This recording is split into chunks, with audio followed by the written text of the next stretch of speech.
రండి దేవుని యొక్క వాక్యంలో నుంచి కొన్ని విషయాలు ధ్యానం చేయడానికి మనం ప్రయత్నం చేద్దాం. చాలాసార్లు మనం దేవుని చిత్తం అనే పదాన్ని వాడుతూ ఉంటాం. ఈరోజు మనం మాట్లాడుకోబోయే అంశం దేవుని చిత్తం. చాలాసార్లు మనం దేవుని చిత్తం అనే పదాన్ని వాడుతూ ఉంటాం. ప్రతి ఒక్క విషయంలో కూడా నేను ఇలా ప్రార్థన చేస్తున్నాను, మరేమో దేవుని చిత్తం అని అంటారు. నేను ఇలా వెళ్ళాలనుకుంటున్నాను, మరేమో దేవుని చిత్తం అని అంటుంటారు. చాలాసార్లు ప్రతి విషయంలో కూడా మనం దేవుని చిత్తం దేవుని చిత్తం దేవుని చిత్తం అనే పదాన్ని మనం వాడుతూ ఉంటాం. కానీ ఇంతకీ అసలు దేవుని చిత్తం అంటే ఏంటి? ఎప్పుడైనా మనం ఆలోచించామా? మనం పరిశోధించామా? అసలు దేవుని యొక్క చిత్తం అంటే ఏ విషయాల్లో ఉంది ఎప్పుడైనా మనం కనుక్కోవడానికి ప్రయత్నించామా? అసలు దేవుని చిత్తం అనేటువంటిది ఎన్ని విధాలుగా ఉంది మనం ఎప్పుడైనా ఆలోచన చేశామా? సహజంగా అలవాటుగా వాడుతున్న పదంగా మారిపోయింది తప్ప కానీ ఏంటి దేవుని చిత్తం అనే దాని గురించి మనం ఒక వివరణ తెలుసుకోవడానికి చాలాసార్లు ప్రయత్నం చేయకుండానే మన కాలం ముందుకు వెళ్ళిపోతూ ఉంది. ఈరోజు దేవుని యొక్క సన్నిధిలో ఉంటున్నటువంటి మనం అందరం కూడా దేవుని చిత్తం అనేటువంటి ఈ టాపిక్ను గురించి నేను కొంత వివరణ మీకు ఇవ్వడానికి ప్రయత్నం చేస్తాను.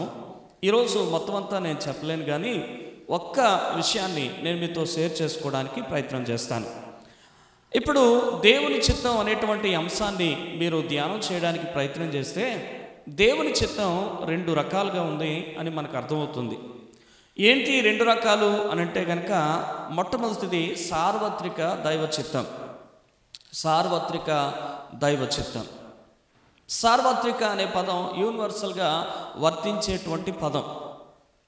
సంఘమంతటి పట్ల, కేవలం ఒక స్థానిక సంఘం పట్ల మాత్రమే కాక ప్రపంచవ్యాప్తంగా ఉన్న దేవుని యొక్క సంఘమంతటి పట్ల ఉన్న దేవుని యొక్క చిత్తాన్ని ఏమంటారంటే సార్వత్రిక దైవ చిత్తం.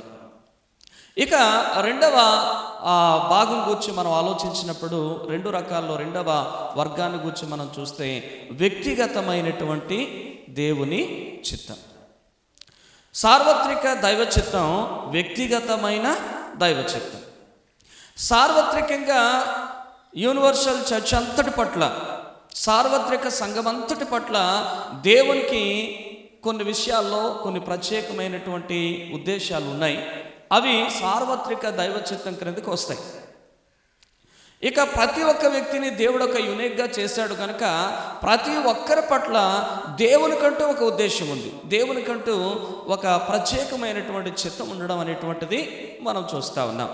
అందుకే ఆయన అందరూ ఒకేలా ఉండాలని కోరుకోడు, అందరూ ఒకే పని చేయాలని కూడా ఆశించడు. మీరు ఆలోచించినట్లయితే మన ఇంట్లో చాలా రకాలైన పాత్రలు ఉంటాయి. అన్ని పాత్రలు ఒకే పనికి వాడతామా? ఒక్కో పాత్ర ఒక్కో పని కొరకు ఉపయోగపడుతుంది. బట్ అన్నీ కూడా మన ఇంట్లో మనకు ఉపయోగపడతాయి. అలాగే మనమందరం కూడా సార్వత్రిక సంఘంలో ఉన్న లేదా స్థానిక సంఘంలో ఉన్న మనమందరం కూడా ఇండివిజువల్గా ఒక్కొక్క వ్యక్తి ఒక్కొక్క పాత్రగా ఉన్నాము. కాబట్టి మనం కూడా వ్యక్తిగతంగా దేవుడు ఒక్కొక్క పర్పస్ కొరకు, ఒక్కొక్క ఉద్దేశం కొరకు మనల్ని ఏర్పాటు చేసుకున్నాడు అనే విషయాన్ని మనం గుర్తు చేసుకోవాల్సిన అవసరం ఉంది. ఈ వ్యక్తిగతమైనటువంటి ఉద్దేశం, దేవా అసలు నన్ను ఎందుకు ఎన్నుకున్నావు, నేనేం చేయాలని నువ్వు కోరుకుంటున్నావు అనేది నువ్వు తెలుసుకోవాలి అని అంటే నీవు దేవుని దగ్గరికి వెళ్ళినప్పుడు నువ్వు తెలుసుకోగలుగుతావు. పర్సనల్గా దేవుని దగ్గరికి వెళ్ళి దేవుణ్ణి అడిగినప్పుడు నీ పట్ల దేవుని చిత్తం ఏంటో నువ్వు తెలుసుకోవడానికి అవకాశం ఉంటుంది. ఈరోజు నేను సార్వత్రిక దైవ చిత్తం గురించి మీతో మాట్లాడడానికి ఇష్టపడుతూ ఉన్నాను. ఈ సార్వత్రిక దైవ చిత్తానికి సంబంధించిన వచన భాగమే మనం ఇక్కడ 1 తెస్సలోనిక పత్రికలో 5వ అధ్యాయంలో 16, 17, 18 వచనాల్లో మనం చదువుకుంటూ వచ్చాం. తెలుగు బైబిల్లో 15తో కలిపే ఆ పదాలు ఉంటున్నాయి.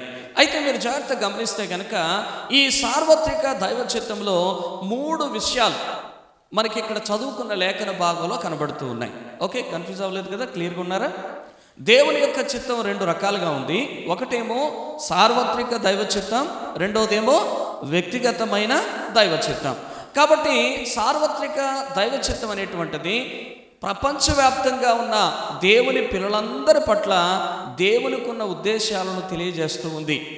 వ్యక్తిగతమైన దైవ చిత్తం అని అంటే ఒక ఇంటిలో ఎలాగైతే అనేక పాత్రలు ఉంటాయో, ప్రతి పాత్ర ఒక ఉద్దేశం కొరకు ఏర్పాటు చేయబడుతుందో, అలాగే దేవుని సంఘం అనే ఇంటిలో ఉన్న మనందరము కూడా ఒక్కొక్కరం ఒక్కొక్క ఉద్దేశం కొరకు, ఒక్కొక్క పని కొరకు ఏర్పాటు చేయబడ్డాం. ఈ వ్యక్తిగతమైన దైవ చిత్తాన్ని మనం దేవుని దగ్గర వ్యక్తిగతంగా తెలుసుకోవాల్సినటువంటి అవసరం ఉంటుంది. సార్వత్రికమైన దైవ చిత్తం గురించి మనం ఈ సమయంలో ఆలోచన చేస్తున్నప్పుడు, సార్వత్రికమైన దైవ చిత్తం కిందకు వచ్చేటువంటి కొన్ని విషయాలు మనం చదువుకున్నాం. ఆ చదువుకున్న లేఖన భాగాల్లో 3 మాటలు ఉన్నాయి. ఆ 3 ఇలా కనబడుతున్నాయి, చూడండి. ఈ 3 విషయాలు ఏంటి అని అంటే కనుక, సార్వత్రిక దైవ చిత్తంలో కనబడేటువంటి విషయాలు, ఎల్లప్పుడూ సంతోషంగా ఉండండి. ఇది మొదటిది మనం చదువుకుని వచ్చిన భాగాల్లో. రెండవది మీరు ఆలోచించినట్లయితే, ఎడతెగక ప్రార్థన చేయండి. ఇది రెండవ విషయం. మూడో విషయాన్ని మీరు చూడగలిగితే కనుక, మూడో విషయాన్ని, ప్రతి విషయములో కృతజ్ఞతాస్తుతులు చెల్లించుడి. ఇది మూడవ విషయం. కాబట్టి ఈ విధంగా 3 సంగతులు ఇక్కడ రాయబడి ఉన్నాయి. ఈ 3 విషయాలు చెప్పిన తర్వాత ఆయన అంటాడు, ఇలాగు చేయుట యేసుక్రీస్తునందు మీ విషయంలో దేవుని చిత్తం. కాబట్టి ఈ రోజున సార్వత్రికంగా ఉన్న ప్రతి ఒక్క విశ్వాసి కూడా, సంఘములో ఉన్న ప్రతి ఒక్క విశ్వాసి పట్ల, దేవుని యొక్క బిడ్డలందరి పట్ల దేవునికి ఉండేటువంటి సార్వత్రికమైనటువంటి ఇష్టం, ఉద్దేశం ఏంటి అని అంటే కనుక, మనం ఎలా ఉండాలి అని అంటే కనుక ఎల్లప్పుడూ సంతోషంగా ఉండాలి. అలాగే ఎడతెగక ప్రార్థన చేయాలి. అంతేకాదు ప్రతి విషయంలో దేవునికి కృతజ్ఞతాస్తుతులు చెల్లించాలి. ఈరోజు ఈ 3 విషయాలు ధ్యానం చేయడానికి సమయం సరిపోదు, కానీ ఒక్క విషయాన్ని నేను మీతో పంచుకోవడానికి ప్రయత్నం చేస్తూ ఉంటాను. గమనించండి, సార్వత్రిక దైవ చిత్తంలో ఒక విషయం, తెస్సలోనిక పత్రిక 5వ అధ్యాయంలో మనం చదువుకున్నటువంటి వచన భాగం, మరి 15 నుంచి 18 వచనాల నుండి భాగంలో ఒక్క విషయం, ఎల్లప్పుడూ సంతోషంగా ఉండాలి. ఈ విషయాన్ని గురించి మనం ఆలోచించినట్లయితే కనుక, దేవుని పిల్లలు ఎప్పుడూ సంతోషంగా ఉండాలి. ఎలా ఉండాలి? ఎల్లప్పుడూ కూడా సంతోషంగా ఉండాలి. చాలామంది ఎప్పుడు విచారంగా ఉంటారు, ఎప్పుడు చింతిస్తూ ఉంటారు, ఎప్పుడు ఏమండి ఏదో ఒక దుఃఖం, ఏదో ఒక విచారం వారి ముఖాల్లో తేటగా కనబడతా ఉంటుంది. గుర్తుపెట్టుకోండి, దేవుని పిల్లలు ఎప్పుడు అలా ఉండకూడదు. దేవుని యొక్క వాక్యం ఏం చెప్తుంది అని అంటే, మనం ఎల్లప్పుడూ సంతోషంగా ఉండాలి. ఎలా ఉండాలి? ఎల్లప్పుడూ సంతోషంగా ఉండాలి. మీరు గమనిస్తే కనుక, మనమే కాదండి, ప్రపంచంలో ఉన్న ప్రతి ఒక్కరూ కోరుకునేది ఏంటి? సంతోషంగా ఉండాలనే కదా. అయితే అందరూ సంతోషంగా ఉండాలని కోరుకుంటారు. కాకపోతే ఈ సంతోషాన్ని ఎక్కడెక్కడో వెతుకుతూ ఉంటారు, ఎక్కడెక్కడో వెతుకుతూ ఉంటారు. అసలు మనిషికి ఎక్కడ సంతోషం దొరుకుతుంది? మీరు ఒకవేళ కనుక కొంతమందిని అడగడానికి ప్రయత్నం చేస్తే, అయ్యా నీకు ఎక్కడ దొరుకుతుంది సంతోషం, నీకు దేంట్లో ఉంది సంతోషం, నువ్వు ఏం చేస్తే నువ్వు సంతోషంగా ఉంటావు అని కనుక అడగడానికి మనం ప్రయత్నం చేస్తే, మనుషులు చాలా స్థలాల్లో సంతోషాలను వెతుకుతూ ఉంటారు. అందులో ఉదాహరణకు కొన్ని మాటలు మనం జ్ఞాపకానికి తెచ్చుకోగలిగితే కనుక, కొంతమందికి ఏమండి కొత్త బట్టలు వేసుకుంటే సంతోషం. ఎప్పుడు సంతోషం? కొత్త బట్టలు వేసుకుంటే అబ్బబ్బలే సంతోషం. ఈ సంతోషం ఎంతకాలం ఉంటుంది చెప్పండి? ఆ బట్టలు పాత అయిపోయేదాకా. మరి ఎప్పుడైతే బట్టలు పాతదైపోతాయి మళ్ళీ ఏమవుతుంది? ఆ సంతోషం కాస్త పోతుంది. ఏమండి మీరు గమనిస్తే కనుక, కొంతమందికి ఏమండి పండగలు చేసుకుంటే భలే సంతోషం. ఎందుకని? కొత్త కొత్త వంటలు, ఏమండి కొత్త కొత్త రుచులతో, అంటే తిండి అంటే ఆనందించేటువంటి వ్యక్తులు, భోజనంలో ఆనందించే వ్యక్తులకి ఎప్పుడు ఆనందం ఉంటుంది అంటే పండగ వస్తే ఆనందం అన్నమాట. ఈ పండగ ఆనందం ఎంతవరకు ఉంటుంది? ఎన్ని రోజులు ఉంటుంది? ఆ పండగ అయిపోయేదాకా. పండగ అయిపోతే మళ్ళీ అప్పట్లాగే. కాబట్టి గమనించాలి. మరికొంతమందికి ఎక్కడయ్యా ఆనందం అనంటే తాగితే ఆనందం అన్నమాట. ఈ మధ్య పండగ సమయంలో నిన్నే పేపర్లో వేశాడు, తెగ తాగేశారట. ఏమని హెడ్డింగ్ పెట్టాడంటే తెగ తాగేశారు. 4 రోజుల్లో తెగ తాగేశారట. అంటే ఈ తాగేవాడికి ఎక్కడుంటుంది ఆనందం? ఏమంటే ఎక్కడుంటుంది? మందులో, మత్తులో ఉంటుంది ఆనందం. ఎంతసేపు ఉంటుంది ఈ ఆనందం అని అంటే కనుక మీరు వెతికితే, మీరు ఆలోచిస్తే ఏమండి, తాగినప్పుడు బాగానే ఉంటుంది, ఆ తాగినటువంటి మత్తున్నంతసేపు బాగానే ఉంటుంది. ఆ మత్తులో ఆయన ఏమండి ముళ్ళకంప మీద పడుకున్నా, పట్టుపరుపు మీద పడుకున్నట్టే ఉంటుంది, హాయిగా అనిపిస్తుంది. బట్ ఎప్పుడైతే మత్తు కాస్త వదిలిపోయిందో అప్పుడు అన్ని బాధలు బయటికి వస్తాయన్నమాట. అప్పుడు ఎంతో అవమానం, ఎంతో బాధ, ఎంతో వేదన మిగులుతుంది తప్ప ఆ వ్యక్తికి సంతోషం ఉండదు. ఇలా మీరు ఆలోచించినట్లయితే కనుక మీరు ప్రతి విషయంలో కూడా ఎవరిని ఏ విషయంలో మీరు ప్రశ్నించినా, కొంతమందికి సినిమాకి వెళ్తే ఆనందం, కొంతమందికి సీరియల్ చూస్తే ఆనందం. ఎంతసేపు ఉంటుంది ఆనందం? అది చూసినంతసేపు, మళ్ళీ అక్కడి నుంచి బయటకు వస్తే మళ్ళీ మామూలే. కాబట్టి ప్రియ దేవుని జనాంగమా, మానవుని యొక్క జీవితంలో మీరు ఆలోచించినట్లయితే కనుక సంతోషం కొరకు ప్రతి ఒక్కరూ వెతుకుతూ ఉన్నారు. అయితే ఆ సంతోషం ఎక్కడ మనిషి వెతుక్కుంటున్నాడు అనంటే కనుక ఏమండి, అసలు నిజమైన సంతోషం ఎక్కడ దొరుకుతుందో తెలియక మనిషి సంతోషం కొరకు ఎక్కడెక్కడో వెతుకుతూ ఉన్నాడు. మీరు ఆలోచించినట్లయితే పిల్లరా, 17వ శతాబ్దంలో బ్లెజ్ పాస్కల్ అనేటువంటి ఒక గణిత శాస్త్రజ్ఞుడు, భౌతిక శాస్త్రవేత్త కూడా ఆయన చాలా పరిశోధనలు చేసినటువంటి గొప్ప తత్వవేత్త. ఆ వ్యక్తి ఏమని చెప్పాడు అనంటే, మానవుని యొక్క జీవితంలో దేవుడు మాత్రమే నింపగలిగిన ఒక శూన్య ప్రదేశం ఉంది. ఈ శూన్య ప్రదేశాన్ని మానవుడు ఏం చేస్తున్నాడు అనంటే దేవునితో నింపుకోవాలి. కానీ దేవునితో నింపకుండా ఇప్పుడు మనం చెప్పుకున్నట్లుగా మందుతోనో, సినిమాతోనో, సీరియల్తోనో, పండగలతోనో, కొత్త బట్టలతోనో, మరి ఇక దేనితోనో దాన్ని నింపే ప్రయత్నం చేస్తూ ఉన్నాడు. అయితే దేనితో ఆ యొక్క శూన్య ప్రదేశాన్ని నింపిన మానవుని యొక్క జీవితంలో ఏమండి సంతోషము ఉండదు. కేవలం ఆ శూన్య ప్రదేశం దేవుడు మాత్రమే పూరించగలిగింది, నింపగలిగేది కనుక ఎప్పుడైతే దేవుడు ఆ శూన్య ప్రదేశాన్ని నింపుతాడో అప్పుడు ఏమవుతుంది అని అంటే కనుక అక్కడ సంతోషం ఉంటుంది. జాగ్రత్తగా మీరు గమనించినట్లయితే కనుక ఇప్పుడు బ్లెజ్ పాస్కల్ ఏం చెప్తున్నాడు అనంటే, మానవుని యొక్క జీవితంలో ఒక శూన్య ప్రదేశం ఉంది, దాన్ని మానవుడు దేంతోనో నింపాలని ప్రయత్నం చేస్తున్నాడు. కానీ దేంతో నింపినా కూడా మానవునికి ఏముండదు, నిత్యము నిలిచే సంతోషం ఉండదు. అయితే మానవుని జీవితంలో నిత్యము నిలిచే సంతోషం కావాలి అని అంటే కనుక తప్పకుండా మానవుని యొక్క జీవితానికి ఏం కావాలి అని అంటే దేవుడు మాత్రమే ఆ శూన్య ప్రదేశాన్ని నింపాలి. దేవునికి స్తోత్రం. కాబట్టి ఎప్పుడైతే వ్యక్తి తన జీవితంలో ఉన్న శూన్య ప్రదేశాన్ని దేవునితో నింపుకోగలుగుతాడో ఆ వ్యక్తి ఎల్లప్పుడూ సంతోషంగా ఉండగలుగుతాడు. మీకు దానికి మంచి ఉదాహరణ బైబిల్ గ్రంథంలో నుంచి ఒక 2 వ్యక్తులు చూపిస్తాను. సహజంగా బయట నుంచి వచ్చే ఆనందం ఏదైనా అది పోయినప్పుడు ఆనందం కూడా పోతుంది. అందుకే మన హృదయంలో ఉన్న ఈ శూన్య ప్రదేశాన్ని దేవునితో మనం నింపుకోగలిగితే కనుక మన హృదయంలో ఉన్న ఈ ఆనందాన్ని ఎవ్వరూ కదిలించలేరు, ఎప్పటికీ అది మనల్ని విడిచి పోదు.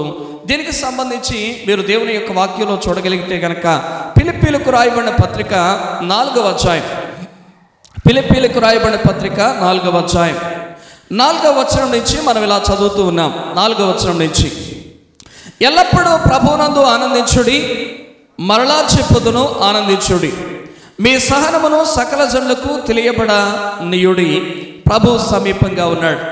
మీరు ఆలోచించినట్లయితే కనుక ఇక్కడ దైవజనుడైనటువంటి పౌలు మాట్లాడుతూ అంటాడు, ఎల్లప్పుడూ ప్రభువునందు ఆనందించండి, మరలా చెప్తున్నాను ఆనందించండి. అసలు విచిత్రమైన విషయం ఏంటి అనంటే, పౌలు గారు అప్పుడు ఎక్కడున్నారు అనంటే జైల్లో ఉన్నారు, చెరసాలలో ఉన్నారు. ఎవరైనా ఒక వ్యక్తి జైల్లో ఉన్నాడు అనుకోండి, జైల్లో ఉండే వ్యక్తికి బయట నుండి వెళ్ళే వ్యక్తులు ఆదరణ మాటలు చెప్పాలా, ధైర్యం పరచాలా, లేదా జైల్లో ఉండేవాడు బయట నుండి వెళ్ళేవాడికి ధైర్యం చెప్తాడా? చెప్పండి. బయట ఉన్న వాళ్ళు జైల్లో ఉండే వాళ్ళకి ధైర్యం చెప్పాలా, జైల్లో ఉండేవాళ్ళు బయట ఉన్న వాళ్ళకి ధైర్యం చెప్పగలరా? బయట ఉన్న వాళ్ళు లోపల ఉండే వాళ్ళకి ధైర్యం చెప్పాలి. కానీ ఇక్కడ విచిత్రంగా ఏం జరుగుతుంది అని అంటే, బయట ఉండే వ్యక్తులందరూ జైల్లో ఉన్న ఈయన కొరకు బాధపడుతూ ఉంటే ఆ బయట ఉన్న వాళ్ళకి ఒక ఉత్తరం రాస్తున్నాడు. ఈయన ఉత్తరం రాస్తూ ఆ ఉత్తరంలో ఆయన చెప్పిన మాట ఏంటంటే కనుక, ఆనందించండి, ప్రభువునందు ఆనందించండి, మరలా చెప్తున్నాను ఆనందించండి. ఒకవేళ నేనేమో బై మిస్టేక్ నిద్రమత్తులో రాశాను అనుకుంటారేమో, లేదు మెలకువగుండే రాశాను, అందుకని మరలా చెప్తున్నాను ఆనందించండి. దేవునికి స్తోత్రం. ప్రియ దేవుని జనంగా గమనించాలి, ఎందుకని పౌలు యొక్క జీవితంలో ఆయన ఆనందించగలుగుతున్నాడు? మీరు ఆలోచించినట్లయితే కనుక, తనకు అన్ని పరిస్థితులు ప్రతికూలంగా ఉంటున్నా, ఆయనకి స్వేచ్ఛ లేకపోయినా, ఆయన చెరసాల్లో ఉంటున్నా, ఆయన బంధకాలలో ఉంటున్నా, ఆయన ఎటువంటి పరిస్థితుల్లో ఉంటున్నా కూడా ఎందుకని ఆయన ఆనందించగలుగుతున్నాడు? కారణం ఏమిటి అని కనుక మీరు ఆలోచన చేసినట్లయితే, ఆయన ఆనందానికి ఏమండి ఇంతవరకు మనం మాట్లాడుకుంటున్నట్లుగా బయట ఉన్న ఏ కారణాలు కావండి. ఆయన ఆనందించడానికి నాకు జైల్లో సినిమా ఉందని చెప్పలేదు, ఆయన ఆనందించడానికి నాకు కావలసిన మంచి భోజనం పెడుతున్నానని చెప్పలేదు, ఆయన ఆనందించడానికి ఏమండి నేను తిరగడానికి అవకాశం ఉందని చెప్పలేదు, ఆయన ఆనందించడానికి మరి ఇంకే రీజన్స్ చెప్పలేదు. కానీ ఒక్క కారణం అక్కడ చెప్పాడు. ఆ మాట చూడగలిగితే ఆయన అంటాడు, ఆ ప్రభువునందు ఆనందించండి, మరలా చెప్తున్నాను ఆనందించండి. దేవునికి స్తోత్రం. ప్రియ దేవుని జనంగా గమనించాలి, మరి బ్లెస్ పాస్కల్ చెప్పినట్లుగా తన యొక్క హృదయంలో ఉన్న శూన్యం ఎప్పుడైతే ప్రభువు చేత నింపబడిందో, ఇప్పుడు పౌలు గారు ఆనందంగా ఉంటున్నారు. ఆయన ఆనందాన్ని చెరసాల తీయలేకపోయింది, ఆయన ఆనందాన్ని సంఖ్యలు తీయలేకపోయినాయి, ఆయన ఆనందాన్ని బంధకాలు తీయలేకపోయినాయి. కాబట్టి ప్రియ దేవుని జనంగా ఆ వాటి పరిస్థితుల్లో ఉంటూ కూడా ఇప్పుడు ఆయన చెప్తున్న మాట ఏంటంటే, ప్రభువునందు ఆనందించండి, మీరు కూడా ఆనందించగలరు అనేటువంటి విషయం ఆయన చెబుతా ఉన్నాడు. కాబట్టి ప్రియ దేవుని జనాంగమా, ఈరోజు మనం ఆలోచిస్తున్నట్లయితే కనుక, నీకు సంతోషం కావాలని ఆశపడితే, నీవెల్లప్పుడూ ఆనందంగా జీవించాలని నువ్వు ప్రయాసపడుతుంటున్నట్లయితే, నీకు ఆనందాన్ని ఇవ్వడానికే దేవుడు ఉన్నాడు. నిన్ను సంతోషంగా ఉంచడం కోసమే దేవుడు ఆశపడుతున్నాడు. నీ జీవితంలోనికి దేవుడిని ఆహ్వానించు, నీ జీవితంలో దేవుణ్ణి కలిగి ఉండడానికి ఇష్టపడు, నీ జీవితంలోనికి నీ హృదయంలోనికి దేవుడు ప్రవేశిస్తే నీకు చెప్పనా సత్యము కానీ గొప్ప సంతోషం నీ హృదయంలో ఎప్పుడు ఉంటుంది. దేవునికి స్తోత్రం. ఈ ఆనందాన్ని బయట ఉన్న ఏ పరిస్థితులు తీలేవండి. ఈ సంతోషాన్ని దేవుడిచ్చే ఈ జాయ్ ఏదైతే ఉంటుందో, దీన్ని బయట నుంచి వచ్చే ఏ పరిస్థితులు కూడా తీలేవు. ఎన్ని పరిస్థితులు మన చుట్టూ ఉన్నా వాటన్నిటి మధ్యలో కూడా నిజమైన క్రైస్తవుడు ఆనందిస్తూనే ఉంటాడు. దేవునికి స్తోత్రం. హల్లెలూయా. మీకు బైబిల్ గ్రంథంలో మరొక ఉదాహరణ చూపిస్తాను. దేవుని యొక్క వాక్యంలో గమనిస్తే కనుక, హబక్కుకు గ్రంథము 3వ అధ్యాయం 17వ వచనాన్ని మీరు చదివితే, అక్కడ భక్తుడైన హబక్కుకు ఇలా చెబుతా ఉన్నాడు. హబక్కుకు గ్రంథము 3వ అధ్యాయం 17వ వచనం,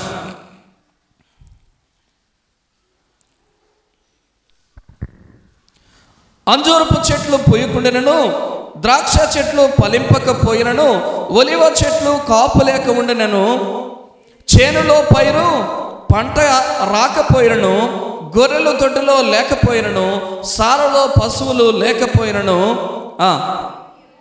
నేను యెహోవా యందు ఆనందించెదను, నా రక్షణకర్త అయిన నా దేవుని యందు నేను సంతోషించెదను. చెప్పండి కూడా దేవుని నామాన్ని మహిమపడదాం. దేవుడి జనంగా గమనించాలి, ఇక్కడ భక్తుడైనటువంటి హబక్కుకు పలుకుతున్నటువంటి మాట ఏమండి, ఆయనకు తోటలు ఉన్నాయి, కానీ తోటలు ఏం చేయలేదట, కాపు రాలేదట. ఆయనకు అంజూరపు చెట్లు ఉన్నాయి, ఆ చెట్లు కాయలేదు, ద్రాక్ష తోటలు ఫలించలేదు.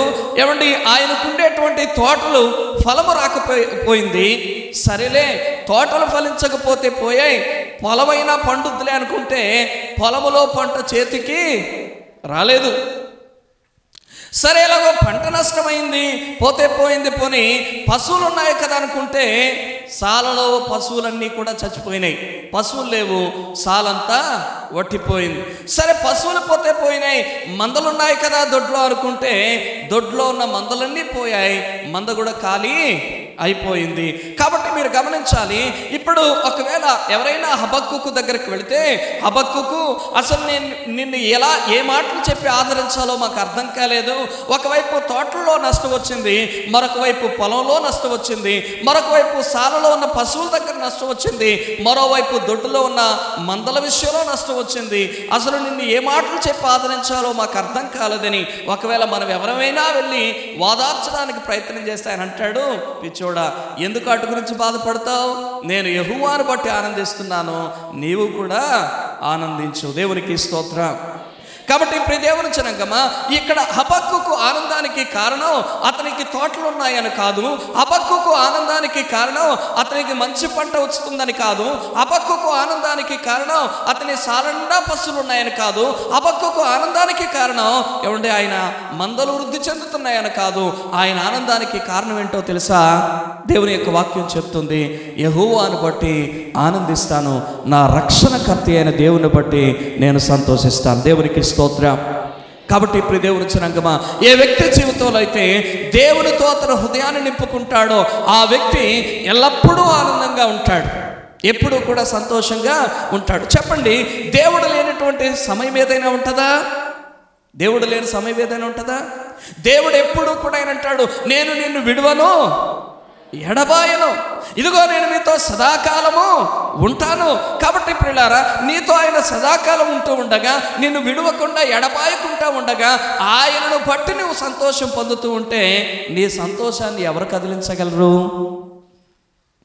ఏ కరువు కదిలిస్తుంది, ఏ కష్టం కదిలిస్తుంది, ఏ పరిస్థితి తీసేస్తుంది, ఏ రోగం ఏమండి నీలో ఉన్న సంతోషాన్ని తీయగలుగుతుంది. అందుకే ప్రియులారా, మీరు ఆలోచించినట్లయితే కనుక దేవుని యొక్క వాక్యం మనకు చెప్పే సత్యం ఏమిటంటే, దేవుని పిల్లలు ఎల్లప్పుడూ సంతోషంగా ఉండాలి, ఇదే దేవుని చిత్తం. దేవునికి స్తోత్రం.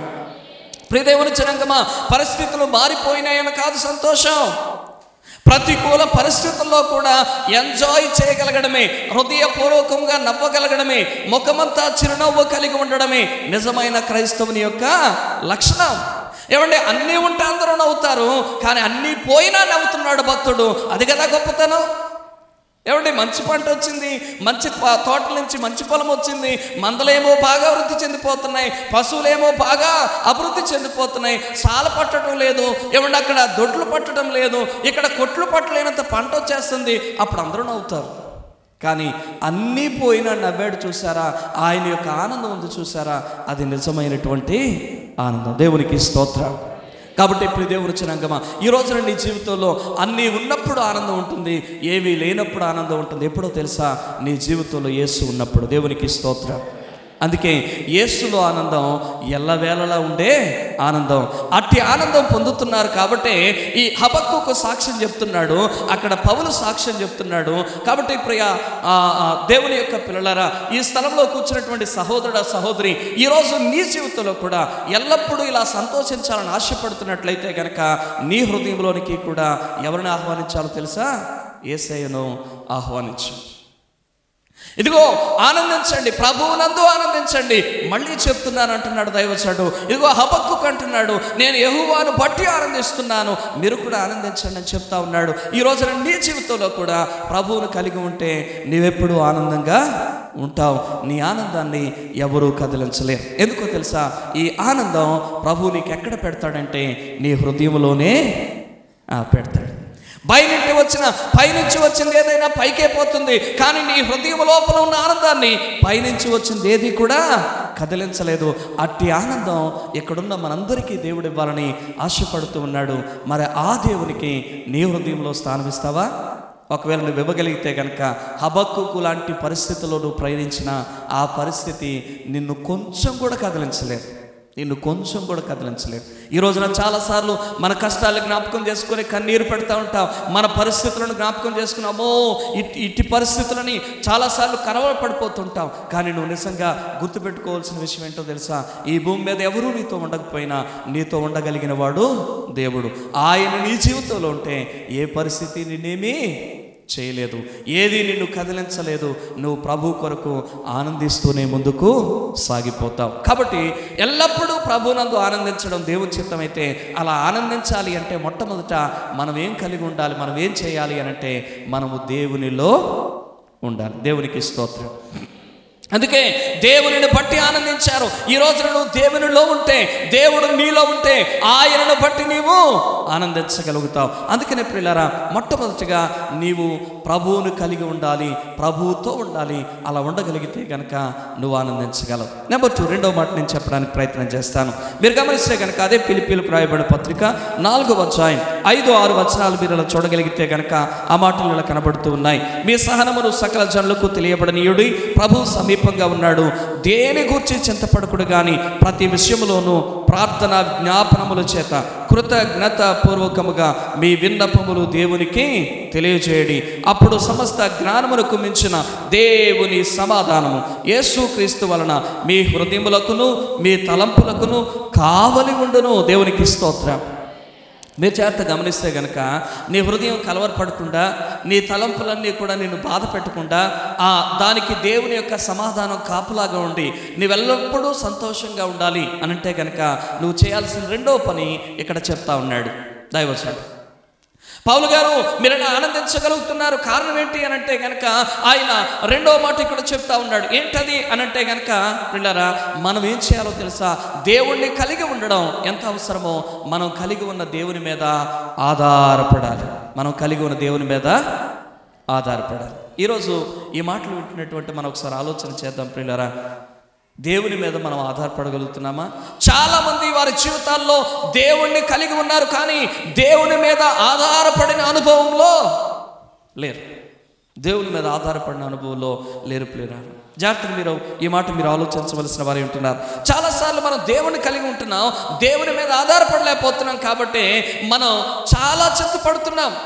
మన చింతకు కారణం ఏంటో తెలుసా? మన భారాలు మనం భరించడమే, మన బాధలు మనము అనుభవించడమే. మీరు జాగ్రత్తగా గమనించాలి. ఈరోజు మీరు ఆలోచించినట్లయితే కనుక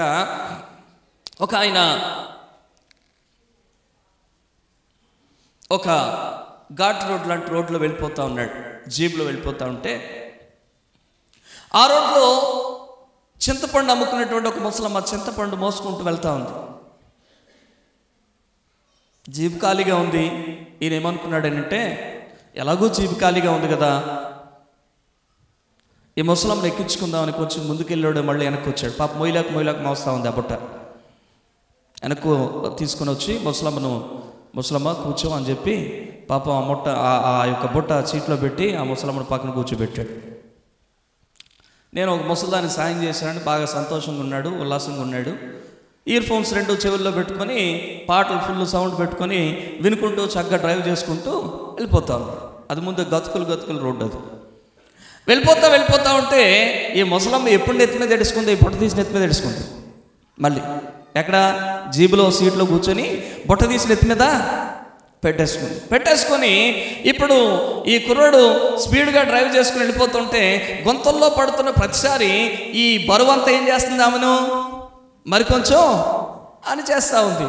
నెరపోయి ఎక్కేని జీబు అని చెప్పి వెనక మూలుకుంటా ఉందన్నమాట. మూలుకుంటా ఉంటుంటే అప్పుడు కొంచెం దూరం ముందుకెళ్ళాక ముసలమ్మ ఎలాగుందో చూద్దామని వెనక్కి తిరిగాడు డ్రైవర్.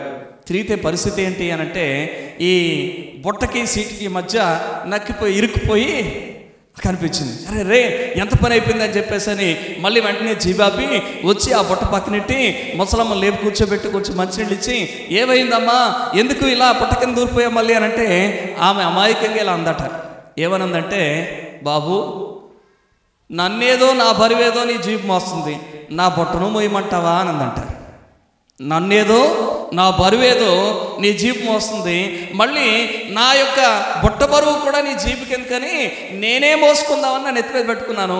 అయితే నాకు చాలా కష్టమైపోయింది, నన్ను దింపే నేను నడిచి వెళ్ళిపోతాను అంటుందట. అప్పుడు ఆ ముసలమ్మతో ఆయన అన్నాడు, ఎంత అమాయకురాలు తల్లి, నీవు బుట్టను ఎత్తి మీద పెట్టుకున్నా నువ్వెక్కడున్నావు?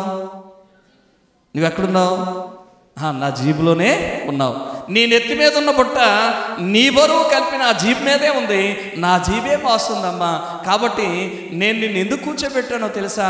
నీ బరువు మొయ్యలేకపోతున్నావు కాబట్టి కొంచెం రెస్ట్ తీసుకుంటావని ఆ బరువు నా జీబులో పెట్టి నువ్వు కొంచెం రెస్ట్ తీసుకుంటావు, నువ్వు కొంచెం ప్రశాంతంగా ప్రయాణం చేస్తావని నేను కూర్చుండబెట్టాను, కానీ నువ్వెంత అవివేకం పని చేస్తావని చెప్పి ఆమెకు మళ్ళీ బదులు చెప్పి నువ్వేమీ బాధపడాల్సిన అవసరం లేదు, నిన్ను మాత్రమే కాదు నీ బరువును కూడా మోయగలదు నా జీబు, కాబట్టి ఆ సీట్లో పెట్టు అని చెప్పి ఆమెకు చెప్పడం జరిగింది. ఈ ఉదాహరణ ఎందుకు చెప్పాను అనంటే, చాలామంది యేసు ప్రభుతో ప్రయాణం ప్రారంభించారు, యేసు ప్రభు దగ్గరకు వచ్చి యేసు ప్రభుతో ప్రయాణం ప్రారంభించారు. కాకపోతే ఏమవుతుంది అని అంటే, నీ బరువంతా నీ భారమంతా నా మీద మోపు అని దేవుడు చెప్తా ఉంటే, వద్దు ప్రభువా నేనేదో నీ వెనకొస్తున్నాను, నా బరువులు నీకెందుకు నాయనా, నా బరువు నేనే మోసుకుంటానని చాలామంది దేవుని మీద ఆధారపడమని దేవుడు చెప్తా ఉంటే ఆధారపడకుండా ఈ చింతపండు ముసలమ్మ ఆ బుట్ట నెత్తి మీద మోసుకున్నట్లుగానే ప్రభు దగ్గరకు వచ్చి కూడా ఎవరి భారం వాళ్ళే మోస్తాం. అందుకని మన జీవితంలో ఏముండటం లేదు చెప్పండి, సంతోషం ఉంటుందా? ఇప్పుడు ఈయన అర్థమయ్యేటట్లు చెప్పిన తర్వాత ఇంకొంచెం మళ్ళీ ముందుకెళ్ళి వెనక్కి తిరిగి చూస్తే ఈ ముసలమ్మ ప్రశాంతంగా కూర్చుంది, హాయిగా కూర్చుంది. ఇప్పుడు ఆమె మీద ఏం లేదు, భారము.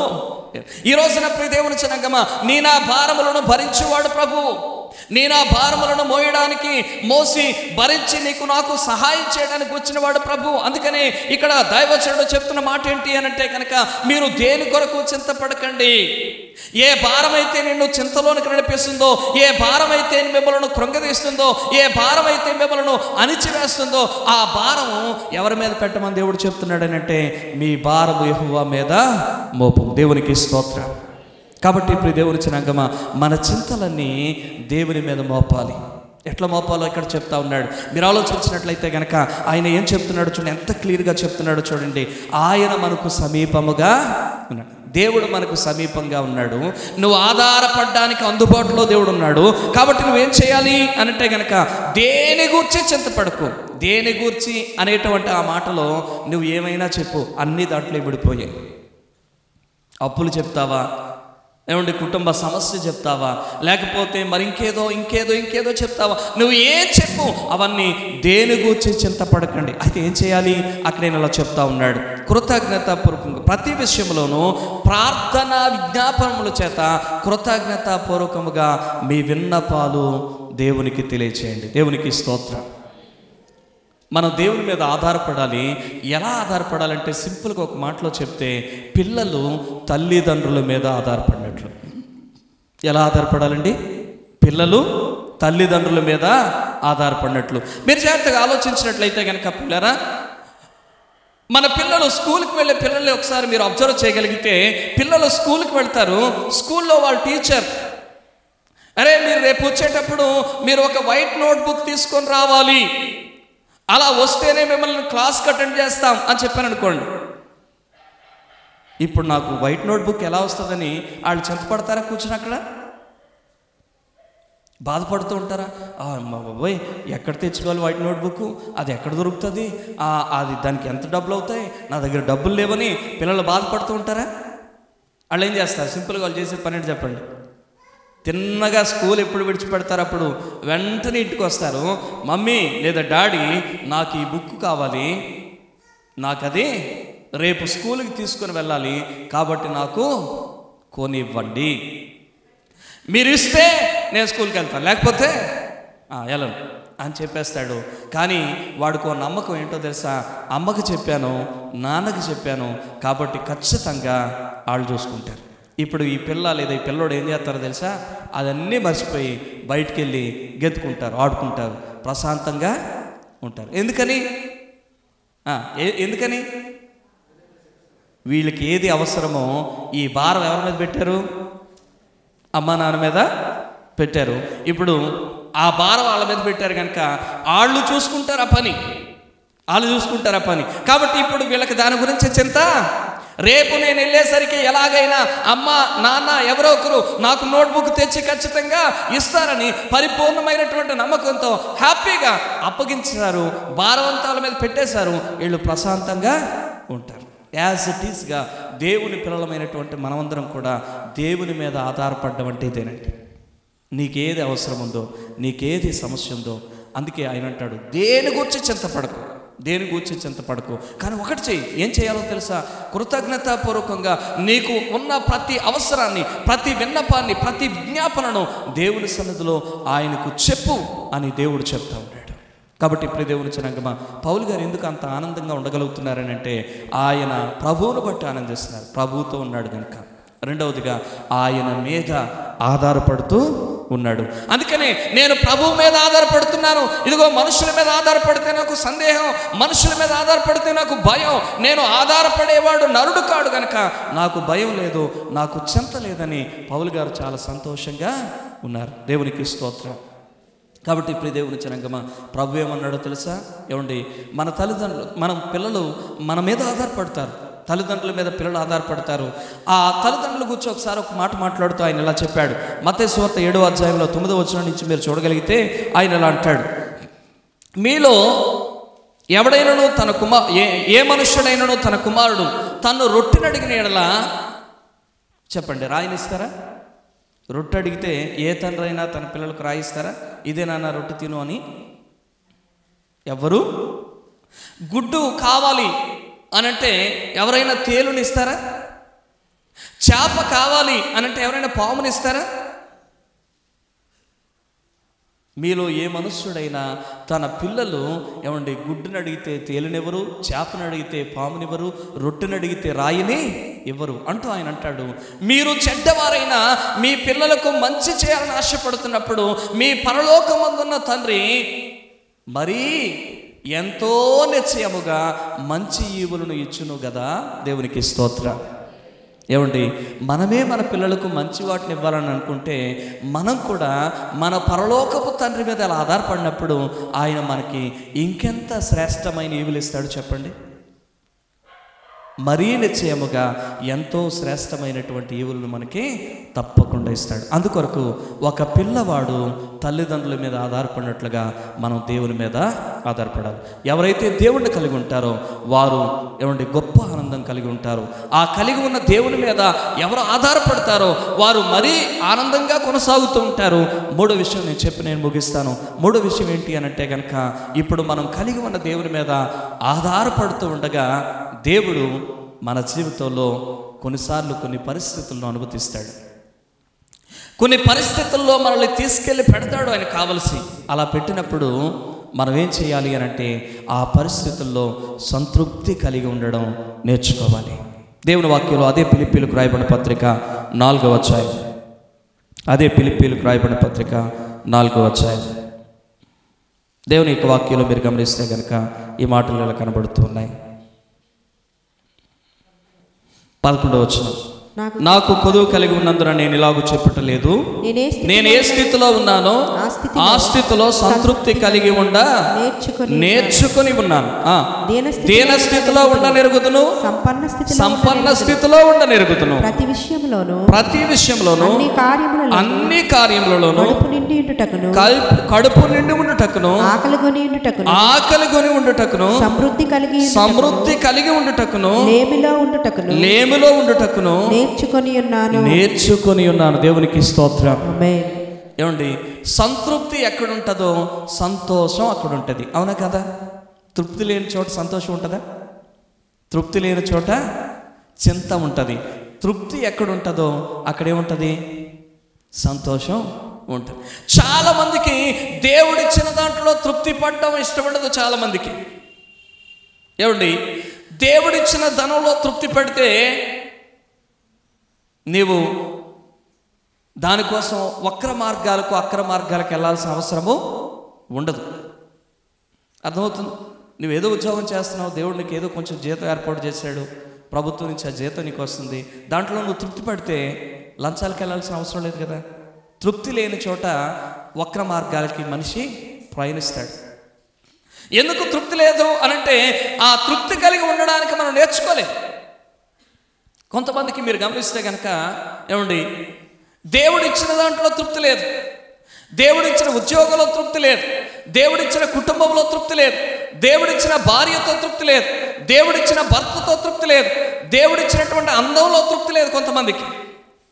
ఏమండి, ఇలా ప్రతి మనిషి కూడా దేవుడిచ్చిన దానిని బట్టి తృప్తి పడటం లేదు. కాబట్టి లేని దానికోసం ప్రాకులాడే ప్రయత్నము చేస్తూ ఉంటారు. అలా ఎవరు ప్రాకులాడుతారో వారి జీవితంలో మిగిలేది దుఃఖం, చింత తప్ప సంతోషం ఎప్పటికి కూడా ఉండదు. గుర్తుపెట్టుకోండి, ఎక్కడ తృప్తి ఉంటుందో అక్కడ ఏముంటుంది? సంతోషం ఉంటుంది. ఇప్పుడు పౌలు గారు ఎందుకు ఆయన సంతోషంగా ఉన్నాడో తెలుసా? ఆయన ఎక్కడున్నా అక్కడ సంతృప్తి కలిగి ఉండడం నేర్చుకున్నాడు కాబట్టి. ఎక్కడున్నా అక్కడ ఏ స్థితిలో ఉన్నా ఆ స్థితిలో ఎలా ఉండడం నేర్చుకున్నాడు? సంతృప్తి కలిగి ఉండడం నేర్చుకున్నాడు. తృప్తిగా ఉంటాడు. ఒకవేళ ఆయన్ని తీసుకెళ్ళి 5 స్టార్ హోటల్లో పెట్టిన, 7 స్టార్ హోటల్లో పెట్టిన ఎంత ఆనందంగా ఉంటాడో అదే వ్యక్తిని తీసుకుని వెళ్ళి మర్నాడు ఏమంటే ఒక ఇసుక దిబ్బ మీద కూర్చోబెట్టిన అంతే తృప్తిగా ఉంటాడు. అందుకని ఆయన అంటాడు, సంపన్న స్థితిలో ఉండనెరుగుదును, దీన స్థితిలో కూడా ఉండనెరుగుదును. సంపన్న స్థితిలో ఉన్నప్పుడు ఎంత సంతృప్తి కలిగి ఉన్నానో, దీన స్థితిలో ఒకవేళ దేవుడు నన్ను ఉండమంటే కనుక అక్కడ కూడా అంతే సంతృప్తి కలిగి ఉండడం నేర్చుకున్నాను. గుర్తుపెట్టుకోండి, తృప్తి కలిగి ఉండడం రాదండి. దాన్ని ఏం చేయాలి? నేర్చుకోవాలి. తృప్తి సహజంగా రాదు. మానవుని యొక్క జీవితం ఎలాంటిది అని అంటే కనుక ఆశా జీవితం. మానవుని యొక్క జీవితం ఆశా జీవితం. ఉంది చాలు అని ఎప్పుడైనా అంటావా మనం? ఇంకా చాలు అని ఎప్పుడైనా అంటావా? ఆశ. ఇంకొంచెం ఇంకొంచెం ఇంకొంచెం. ఏమండి, కేవలం ఒక్క దగ్గర మాత్రం చాలు అని అంటారట, అది భోజనం. కానీ నేను అంటాను, ఆఫ్ కోర్స్ కాదని అంటాను. నేను ఫుల్గా తినొచ్చిన కొంతమందికి మొక్క చూస్తే కొంచెం ఖాళీ ఏర్పడుతుంది. మనకు నచ్చింది చూస్తే, మేము ధాన్యం ఎత్తేటప్పుడు రైతులు బస్తాలు కొంచెం లేపి పైకెత్తి కింద కుదేస్తూ ఉంటారు. ఎందుకు? మీరు పప్పు డబ్బాలు ఎత్తినప్పుడు డబ్బాను కొంచెం కుదేస్తూ ఉంటారు. ఎందుకు? ఇంకొంచెం ఖాళీ వస్తే మరి కొంచెం నింపడానికి. అట్లా కొంతమంది చాలు అని అనలేదు. దయచేసి గమనించండి. అందుకే మానవుని యొక్క జీవితం ఎటువంటి జీవితం అంటే ఆశ ఆ జీవితం. ఇంకా కావాలి, ఇంకా కావాలి. కానీ గుర్తుపెట్టుకోండి, అందుకే మానవుడు ఇప్పుడు ఏం చేయాలి అని అంటే, నువ్వు సంతోషంగా బ్రతకాలని ఆశపడితే తృప్తి కలిగి జీవించడం నేర్చుకోవాలి. తృప్తి కలిగి జీవించడం నేర్చుకోవాలి. కాబట్టి జ్ఞాపకం చేస్తున్నాను, దేవుడు కడుపు నిండా పెట్టినప్పుడు ఎంతగా తృప్తి కలిగి దేవుడిని ఆరాధిస్తావు, దేవానికి స్తోత్రం అని. దేవుడు మొత్తం ఆ రోజు ఏమీ పెట్టకుండా ఖాళీ చేసినప్పుడు కూడా అలాగే చెప్పగలిగితే దాన్ని తృప్తి అంటారు. అలాగే చెప్పగలిగితే దాన్ని తృప్తి అంటారు. తృప్తి కలిగి ఉండడం నేర్చుకోవడం అంటారు. కాబట్టి ఇప్పుడు దేవుడు జనాంగం, అందుకే ఆయన అంటాడు, నేను కడుపు నిండి ఉండడం నాకు తెలుసు, ఆకలిగొని ఉండడం కూడా నాకు తెలుసు. సంపన్న స్థితిలో ఉండడం నాకు తెలుసు, దీన స్థితిలో ఉండడం కూడా నాకు తెలుసు. దేవుడు నన్ను ఏ స్థితిలో పెట్టినా ఆ స్థితిలో సంతృప్తి కలిగి ఉండడం నేర్చుకున్నాను. ఎట్లా నేర్చుకోవాలో 2 మాటలు చెప్తాను. గుర్తుపెట్టుకోండి, ఫస్ట్ ఆఫ్ ఆల్ దేవుని మీద విశ్వాసం ఉంచండి. అప్పుడు నీకేముంటుందో తెలుసా? సంతృప్తి కలుగుతుంది. ఎందుకో తెలుసా? దేవుడు ఏమిచ్చినా నాకు మంచి కోసమే ఇస్తాడు. ఏం చేసినా దేవుడు నా మేలు కోసమే చేస్తాడు. ఏమిటి గమనించాలి? దేవుని ప్రేమించే వారికి అనగా ఆయన సంకల్పం చొప్పున పిలువబడిన వారికి మేలు కలుగుటకే సమస్తము సమకూడి జరుగుతున్నవి. రోమ 8:28 వచనంలో ఆ మాట మనం చూస్తూ ఉంటాం. కాబట్టి సమస్తము మేలు కొరకే దేవుడు సమకూరుస్తున్నాడు. ఇది నువ్వు నమ్మగలిగితే గనక, దేవుడు ఏమిచ్చినా కూడా మంచిదే ఇస్తాడు అని నువ్వు నమ్మగలిగితే కనుక, నీవు ఏ పరిస్థితిలో ఉన్నా కూడా ఏం చేస్తావు?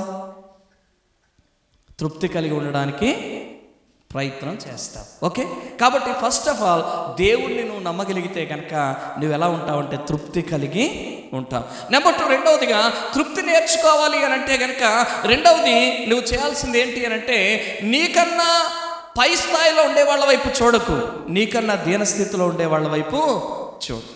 ఒకవేళ దేవుడు ఈ పూట నీకు గంజానం ఇచ్చాడా, మాంసం తినే వాళ్ళ వైపు చూడకు. ఎవరి వైపు చూడాలి? ఆ గంజన్నం కూడా లేని వారి వైపు చూడు. అప్పుడు నువ్వు ఖచ్చితంగా తృప్తిగా దేవుణ్ణి ఆరాధించగలుగుతావు. అంతేకాదు, ఒకవేళ దేవుడు నీకు పాత చెప్పులే ఇచ్చాడా, కొత్త చెప్పులు ఉన్నోడి వైపు చూడకు, అసలు చెప్పులే లేనోడి వైపు చూడు.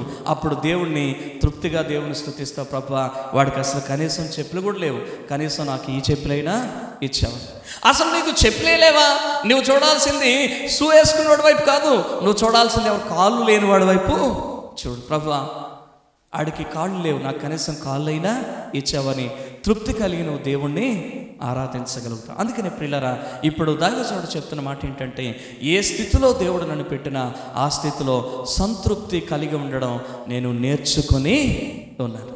పిల్లల జ్ఞాపకం చేస్తున్నాను, ఈరోజు నీవెప్పుడూ సంతోషంగా ఉండాలన్న దేవుని చిత్తం, నీవు అలా ఎప్పుడూ సంతోషంగా ఉండాలని నువ్వు ఇష్టపడుతున్నట్లయితే, ఆ దేవుని చిత్తం చేస్తానని అంటావు కదా, ఇదిగో ఇది దేవుని చిత్తం అని దేవుడే నీతో మాట్లాడుతూ ఉండగా నేను ఎప్పుడూ సంతోషంగా ఉంటాను. ఈ 2025లో ఇక మీదట ఎప్పుడూ నా ముఖములో చిరునవ్వే ఉంటుంది, నేను ఎప్పుడూ నవ్వుతూ ఉంటాను, సంతోషంగా ఉంటాను, నేను ఆనందంగా ఉంటాను అని నువ్వు ఒకవేళ తీర్మానం తీసుకుంటే కనుక ఈ 3 పనులు చేస్తే చాలు, నీ లోపల ఉన్న ఆనందాన్ని మరింకేది కదిలించలేదు. దేవునికి స్తోత్రం. ఎందుకంటే ఈ ఆనందం దేవుడు నీలో పెట్టినటువంటి ఆనందం.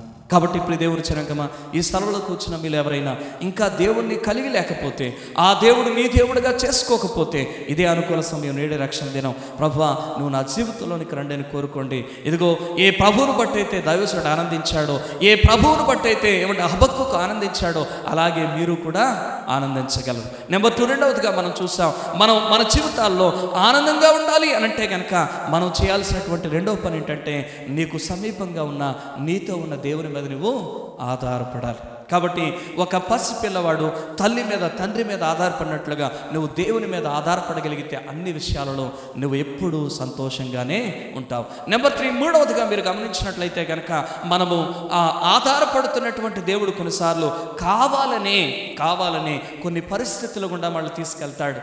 ఎందుకు అనంటే కనుక అది మన మేలు కోసం. అలా కొన్ని పరిస్థితుల గుండా మనల్ని తీసుకెళ్ళినప్పుడు అవసరమైతే అక్కడ కష్టం ఉంటుంది, అవసరమైతే అక్కడ కరువు ఉంటుంది, అవసరమైతే ఏమండి కడుపు లేమి కలిగినటువంటి స్థితిలో ఉంటుంది, లేకపోతే కడుపు నిండిన స్థితి అయినా ఉండొచ్చు. ఏ స్థితి గుండా ఆయన నిన్ను తీసుకుని వెళ్ళి అక్కడ పెట్టడానికి నేను ప్రయత్నం చేసినా ఆ స్థితిలో సంతృప్తి కలిగి ఉండడం నేర్చుకో. ఎక్కడ సంతృప్తి ఉంటుందో అక్కడ సంతోషం ఖచ్చితంగా ఉండి తీరుతుంది. కాబట్టి ఇప్పుడు సంతృప్తి కలిగి ఉండడానికి 2 పనులు చేయాలని చెప్పాను. నెంబర్ 1, దేవుని మీద నమ్మకం ఉంచండి. ఎందుకు అనంటే కనుక నీ మేలు కోసం ఆయన ఏదైనా చేస్తాడు, ఇది గుర్తుపెట్టుకో. నెంబర్ 2, రెండవదిగా నీవు నీకన్నా దీన స్థితిలో ఉన్న వారి వైపు చూడు. అప్పుడు నీకు ఏమండి సంతృప్తి కలిగి జీవించడానికి అవకాశం కుదురుతుంది. నీకన్నా సంపన్న స్థితిలో ఉన్న వారి వైపు చూడద్దు, దీన స్థితిలో ఉన్న వారి వైపు చూడగలిగితే వాళ్ళకంటే నన్ను బెటర్ పొజిషన్లో ఉంచావు ప్రభా, నీకు స్తోత్రమని సంతృప్తి చెందుతావు, నువ్వు దేవుణ్ణి ఆరాధించగలుగుతావు. ఈరోజు ఈ మాటలు వింటున్నటువంటి సహోదరుడు సహోదరి, ఏ విషయంలో నువ్వు తృప్తి కలిగి ఉండలేకపోతున్నావో ఆ విషయంలో దయచేసి తృప్తి కలిగి ఉండడం నేర్చుకో. అప్పుడు నీకు సంతోషం ఉంటుందని ఈ మాటలు తెలియజేస్తా ఉన్నాను. మరి దేవుని సన్నిధిలో మనం ప్రార్థన చేసుకుందాం. మరి ఈ మాటలు మనకు అప్లై చేసుకొని చాలాసార్లు దేవా నీ చిత్తం చేస్తానని అంటున్నాం, కానీ మరి ఇదిగో దేవుని చిత్తం, సార్వత్రిక దైవ చిత్తం మీ ముందు పెట్టడం జరిగింది. అందులో ఒక అంశం మీ ముందు పెట్టాను.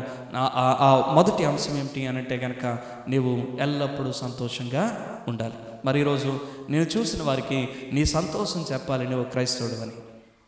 నిన్ను చూసిన వారికి నీలో ఉన్న ఆనందం చెప్పాలి, నువ్వు ఒక దేవుని బిడ్డవని. నిన్ను చూసిన వారు ఆశ్చర్యంతో నిన్ను అడగాలి, అసలు ఇన్ని పరిస్థితుల మధ్యలో ఎలా సంతోషంగా ఉండగలుగుతున్నావని. ప్రియ దేవుని జనాంగమా, చివరిగా అల్టిమేట్గా ఒక మాట చెప్పి నేను ప్రార్థనలోకి మిమ్మల్ని నడిపిస్తాను. గమనిస్తే కనుక, ఆకాశంలో ఎగురుతున్నటువంటి పక్షి, ఆ పక్షిని తీసుకొని వచ్చి నీళ్ళలో కట్టి దానికి కావలసిన ఆహారం అంతా దాని ముందు పెట్టారనుకోండి, పక్షి ఆనందంగా ఉంటుందా? ఏమండి, నీళ్ళలో ఏదాల్సినటువంటి చేపను ఒడ్డు మీదకి తీసుకొచ్చి పెట్టి దానికి ఇష్టమైన ఆహారం అంతా దాని ముందు పెట్టారనుకోండి, చేప ఆనందంగా ఉంటుందా? ఒకవేళ దానికే నోరుంటే మనం ఇలాగని ప్రశ్నిస్తే, చేప నీకెక్కడే ఆనందం అని అంటే ఏం చెప్తావు చెప్పండి?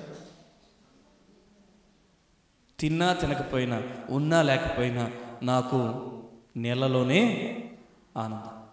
ఎందుకంటే దేవుడు నన్ను అక్కడ పెట్టాడు కనుక, దేవుడు నన్ను అక్కడ పెట్టిన స్థలంలో ఉంటే నాకు ఆనందం. ఏమండి, ఓ పక్షి నీకెక్కడ ఆనందం అని అడిగితే పక్షి నీతో చెప్పగలిగిన మాట ఏంటో తెలుసా? నేను ఆకాశంలో ఎగిరితేనే నాకు ఆనందం, నాకు తినకపోయినా నేను విహరిస్తూ ఉంటే నాకు ఆనందంగా ఉంటుంది. పిల్లరా గమనించండి, చేప నీళ్ళలో ఉంటే ఆనందం, పక్షి గాల్లో ఉంటే ఆనందం, మనిషి దేవునిలో ఉంటేనే ఆనందం. అంతేకాదు, చేపను దేవుడు నీటిలో పెట్టాడు కనుక దానికి నీటిలోనే సంతోషం ఉంటుంది.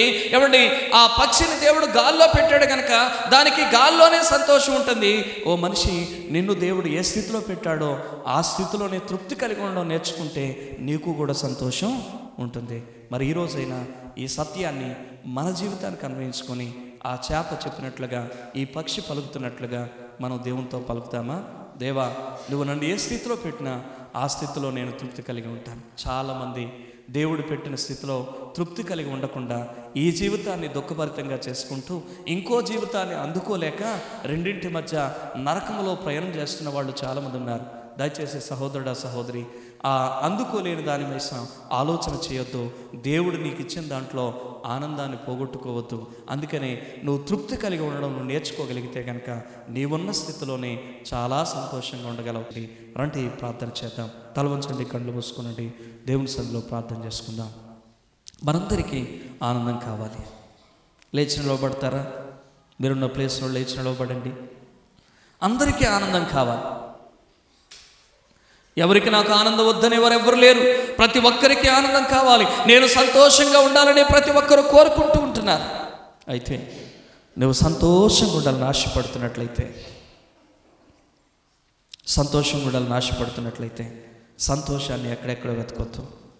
సంతోషం ఎక్కడ ఉందని ఎక్కడికో వెళ్ళావు, ఎక్కడెక్కడో వెతికావు, ఏమేమో చేసే ప్రయత్నం చేశావు, కానీ ఎక్కడ నీకు శాశ్వతమైన సంతోషం దొరకలేదు. తాగితే నీకు వచ్చే సంతోషం అది కేవలం మత్తున్నంత వరకే. సినిమా హాల్లో దొరికే సంతోషం కేవలం అక్కడున్న గంట సేపు మాత్రమే. సీరియల్లో దొరికే సంతోషం అక్కడున్న అర్ధగంట సమయం మాత్రమే. నీ జీవితంలో కొత్త బట్టల్లో ఉన్న సంతోషం అవి పాతికిలిపోయినంత వరకు మాత్రమే. పండగలో ఉన్న సంతోషం ఆ పండగ అయిపోయినంత వరకు మాత్రమే. నీ జీవితంలో నువ్వు ఇంకెక్కడ సంతోషాన్ని వెతికినా అది కొంతకాలమే. ఈ రోజున సహోదరుడా, సహోదరి, నీవు నిజంగా ఆనందం ఎప్పుడు కలిగి ఉండాలని ఆశపడితే నీ ఆనందం దేవుళ్ళలో వెతకడానికి ప్రయత్నం చేయి. ఇదిగో దైవజనుడు పలుకుతున్నటువంటి మాట, ఆనందించండి, ప్రభువునందు ఆనందించండి. మరలా చెప్తున్నాను, ఆనందించండి. నీ జీవితంలో ఏ స్థితిలో ఉన్నా నువ్వు ఆనందించగలవు. ఏ పరిస్థితుల్లో ఉన్నా నువ్వు ఆనందించగలవు. ఏ పరిస్థితి నిన్ను ఏమీ చేయలేదు. ఒకడికి ధాన్య ద్రాక్ష రసాలు విస్తారంగా విస్తరించిన నాటి సంతోషం కంటే దేవా, అధికమైన సంతోషం నువ్వు నా హృదయంలోనే పుట్టిస్తున్నావు అని దైవజనుడు చెప్తా ఉన్నాడు. దేవుడిచ్చే ఆనందం నీ హృదయంలో ఉంటుంది. నీ హృదయంలో ఉన్న ఈ ఆనందాన్ని ఏదీ కదిలించలేదు, ఎవరూ కలపలేరు. అట్టి ఆనందం దేవుడు నీకు ఇవ్వాలని, అట్టి ఆనందంతో దేవుడు నిన్ను నింపాలని దేవుడు కోరుతా ఉన్నాడు. పిల్లరా, అందుకే దేవుని వాక్యం చెప్తుంది, ఎల్లప్పుడూ సంతోషించండి, మీరు సంతోషంగా ఉండడం దేవుని చిత్తం. అయితే ఈరోజు మన జీవితాల్లో సంతోషం ఉందా? మన ముఖాల్లో చిరునవ్వు కనబడుతుందా? నీ జీవితంలో నీవు సంతోషంగా ఉండగలిగితే నేను చూసినటువంటి లోకం నీలో ఉన్న ఆనందానికి కారణం ఏంటో వెతుకుతుంది. అందుకే దేవుని పిల్లలుగా మనం ఆనందంగా ఉండాలి. జైల్లో ఉన్న దైవజనుడు ఆనందిస్తూ ఉన్నాడు. ఎంతో నష్టాల్లో ఉన్న దైవజనుడు హబక్కూకు ఆనందిస్తూ ఉన్నాడు. ఈ రోజున నీ జీవితంలో అన్నీ దేవుడిస్తున్నా ఆనందంగా ఉండలేకపోతున్నావు. నీ జీవితంలో ఒక్కసారి పరిశీలన చేసుకో. మానవుని యొక్క హృదయంలో ఉన్న ఆ శూన్య ప్రదేశాన్ని దేవుడు మాత్రమే నింపాలి. ఈరోజు దేవుని సందులో ఉంటూనే దేవుడితో కాకుండా దేంతో నింపుకునే ప్రయత్నం చేస్తున్నావు. తమ్ముడు, చెల్లి, సహోదరుడా, సహోదరి, నువ్వు దేంతో నింపినా నీ జీవితంలో తృప్తి ఉండదు, నువ్వు సంతోషంగా ఉండలేవు.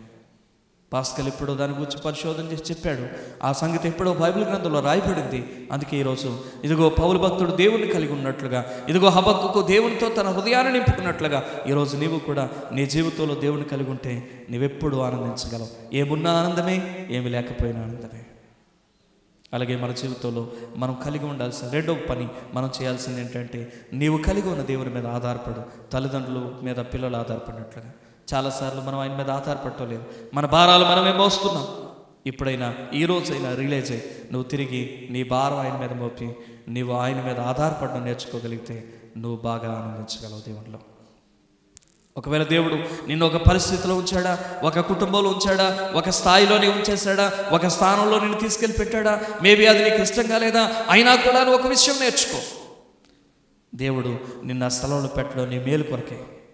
ఆ స్థలంలో సంతృప్తి కలిగి ఉండడం నేర్చుకో. నువ్వు ఎప్పుడైతే ఆ యొక్క పరిస్థితుల్లో సంతృప్తి కలిగి ఉండడం నేర్చుకో, ఆ స్థానంలో సంతృప్తి కలిగి ఉండడం నేర్చుకో. నువ్వు ఎప్పుడైతే నేర్చుకుంటావో ఆ సంతృప్తిలో నుంచి సంతోషం వస్తుంది. తృప్తి లేని చోట ఆనందానికి అవకాశం లేదు.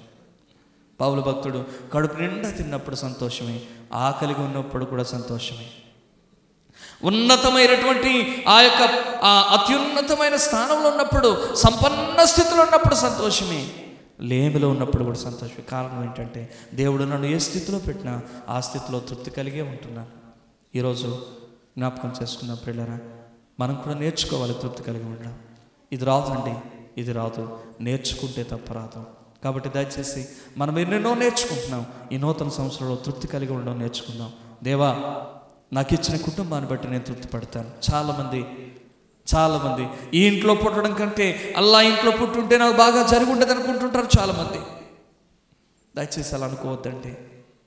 దేవుడు నేను ఎక్కడ ఎందుకు పెట్టాడు, నీ పట్ల దేవునికి ఏదో ప్రణాళిక ఉందని కదా, దయచేసి అర్థం చేసుకో. అందుకని దేవుడు నిన్ను ఉండమన్న స్థలంలో తృప్తి కలిగి ఉండడం నేర్చుకో, తృప్తి కలిగి ఉండడం నేర్చుకో.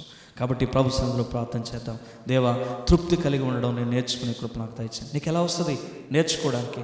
నీకన్నా దీనస్థితిలో ఉన్నవారిని చూడు, నీకన్నా లేమిలో ఉన్నవారిని చూడు, నీకన్నా కష్టంలో ఉన్నవారిని చూడు, నీకన్నా వేదనకరమైన స్థితిలో ఉన్నవారిని చూడు. నీవప్పుడు దేవునిలో తృప్తి కలిగి ఉంటావు. దేవుడిచ్చిన దాన్ని బట్టి తృప్తి కలిగి దేవుడిని ఆరాధిస్తూ ఉంటావు. అప్పుడు నువ్వు సంతోషంగా జీవిస్తావు. నేను చూసిన వ్యక్తి నీలో ఉన్న ఆనందానికి కారణం నీ దేవుడిని గుర్తించాలి. ఖచ్చితంగా దేవుడిని బట్టి మాత్రమే శాశ్వతమైన ఆనందం కలిగి మనం జీవించగలం. మరి ఇట్టి ఆనందం కొరకు ప్రభు సన్నిధిలో ప్రార్థన చేద్దాం. ప్రభువా, నీ వాక్యం నాకు అర్థమైంది. నువ్వెప్పుడు మేము సంతోషంగా ఉండాలని కోరుకుంటున్నావు. మాకు కూడా సంతోషంగా ఉండాలని ఆశ ఉంది, కాకపోతే మేము సంతోషంగా ఉండలేకపోతున్నాం. కారణం ఏంటంటే ఇదిగో మేము ఎక్కడెక్కడో పనికి మాలిన విషయాల్లో ఆనందాన్ని వెతుక్కుంటున్నాం.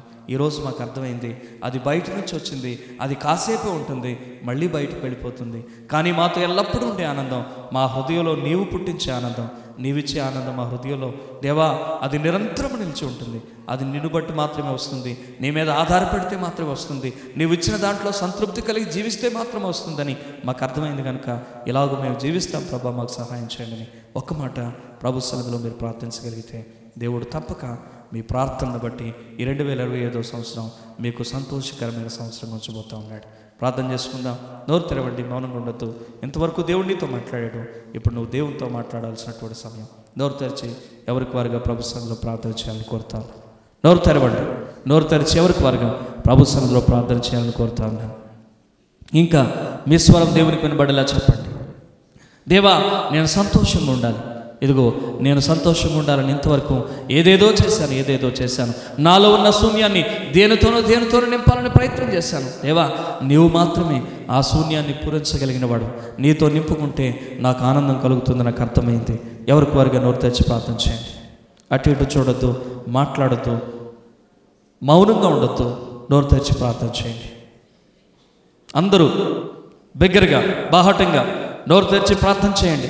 నాకు సంతోషం కావాలనుకున్న వారు ఎవరైనా దేవునితో చెప్పండి. దేవా, ఇదిగో నీలోని ఆనందం ఉందని నాకు ఈరోజు అర్థమైంది. ఇదిగో హబక్కూకులాగా నేను ఆనందించాలి. నా పరిస్థితులు ఏమైనా కానీ, ఎటు చూసినా నష్టమే, అయినా నేను ఆనందంగా ఉంటాను. ఎక్కడైనా కరువుని అయినా నేను ఆనందంగా ఉంటాను. నేను సంపన్న స్థితిలో ఉన్ని అయినా నేను ఆనందంగా ఉంటాను. నేను దీన స్థితిలో ఉన్ని అయినా నేను ఆనందంగా ఉంటాను. నేను ఏ స్థితిలో ఉన్నా ఆనందిస్తాను ప్రభా. కారణం ఏంటంటే నా స్థితిని బట్టి కాదు, నిన్ను బట్టి. ప్రభు సన్నిధిలో ప్రార్థన చేద్దాం. ఈ రోజున నీకున్న సమస్యల వైపు ఎందుకు చూస్తున్నావు? నీ ప్రభు వైపు చూడు. అందుకే ఆయన అంటాడు, ప్రభువును బట్టి ఆనందించండి. ఈ రోజున చాలామంది పిల్లలు బట్టి ఆనందిస్తున్న వాళ్ళు ఉన్నారు. చాలామంది ఇదిగో ఆస్తిని బట్టి ఆనందిస్తున్న వారు ఉన్నారు. ఉద్యోగాన్ని బట్టి ఆనందిస్తున్న వారు ఉన్నారు. హోదాను బట్టి ఆనందిస్తున్న వారు ఉన్నారు. రకరకాలుగా ఆనందిస్తున్న మీ ఆనందం అది శాశ్వత కాలం ఉండదు. ప్రభువును బట్టి మాత్రమే ఆనందిస్తే ఆ ఆనందం ఎప్పుడు నిలిచి ఉంటుంది. దేవునిని బట్టి ఆనందిస్తే ఆ ఆనందం నిరంతరం ఉంటుంది. కాబట్టి దేవునిని బట్టి ఆనందించడం నేర్చుకుందాం. యేసు నామములో ప్రార్థన చేస్తున్నాం తండ్రి, ఆమేన్.